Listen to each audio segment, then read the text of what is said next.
ഉഗ്രനായ ദുർവാസാവ് മഹർഷിക്ക് പോലും സ്വന്തം ജീവനു വേണ്ടി ദേവന്മാരോട് യാചിക്കേണ്ടി വന്ന അവസ്ഥ എന്താണ്? ഭഗവാൻ മഹാവിഷ്ണുവിനല്ലാതെ മറ്റാർക്കാണ് സുദർശന ചക്രത്തെ നിയന്ത്രിക്കാനാവുക? ഭാഗവതം നവമസ്കന്ധമനുസരിച്ച് മഹാവിഷ്ണുവിന്റെ വലിയ ഭക്തനായിരുന്നു അംബരീഷ രാജാവ്. അദ്ദേഹത്തിന്റെ ഭക്തിയിൽ പ്രീതനായ ഭഗവാൻ അദ്ദേഹത്തിന് സുദർശന ചക്രത്തിന്റെ നിയന്ത്രണം നൽകി. അംബരീഷന്റെ ആത്മീയ ശക്തിയിൽ ഭയന്ന ഇന്ദ്രൻ അദ്ദേഹത്തിനെതിരെ മഹർഷി ദുർവാസാവുമായി ചേർന്ന് ഗൂഢാലോചന നടത്തി. ദുർവാസാവ് മഹർഷി രാജാവിന്റെ അതിഥിയായെത്തി. രാജാവ് അദ്ദേഹത്തെ ആദരപൂർവ്വം സ്വീകരിച്ചു. മഹർഷി സ്നാനത്തിനായി നദിയിലേക്ക് പോയി.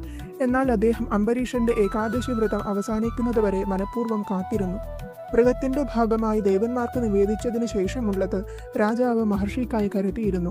എന്നാൽ കോപാകുലനായ മഹർഷി അത് കഴിക്കാൻ തയ്യാറായില്ല. ഒപ്പം അംബരീഷനോടുള്ള കോപം കാരണം അദ്ദേഹത്തെ നശിപ്പിക്കാൻ കൃത്യൻ എന്ന അസുരനെ തന്റെ ശരീരത്തിൽ നിന്നും ഉണ്ടാക്കി. അംബരീഷൻ രക്ഷയ്ക്കായി സുദർശന ചക്രത്തെ ആവാഹിച്ചു. സുദർശന ചക്രം കൃത്യനെ വധിച്ച ശേഷം ദുർവാസാവ് മഹർഷിക്ക് നേരെ തിരിഞ്ഞു. ഭയന്നു വിറച്ച ദുർവാസാവ് ഇന്ദ്രനെയും ദേവന്മാരെയും ശരണം പ്രാപിച്ചെങ്കിലും അവർ കൈയൊഴിഞ്ഞു. ഒടുവിൽ മഹാവിഷ്ണുവിനോട് സഹായം അഭ്യർത്ഥിച്ചപ്പോൾ അദ്ദേഹം അംബരീഷന് മാത്രമേ ഇതിൽ എന്തെങ്കിലും ചെയ്യാനാകൂ എന്ന് പറഞ്ഞു.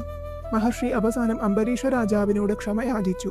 അദ്ദേഹം സുദർശന ചക്രം പിൻവലിക്കുകയും ഏകാദശി വ്രതത്തിന്റെ മാഹാത്മ്യം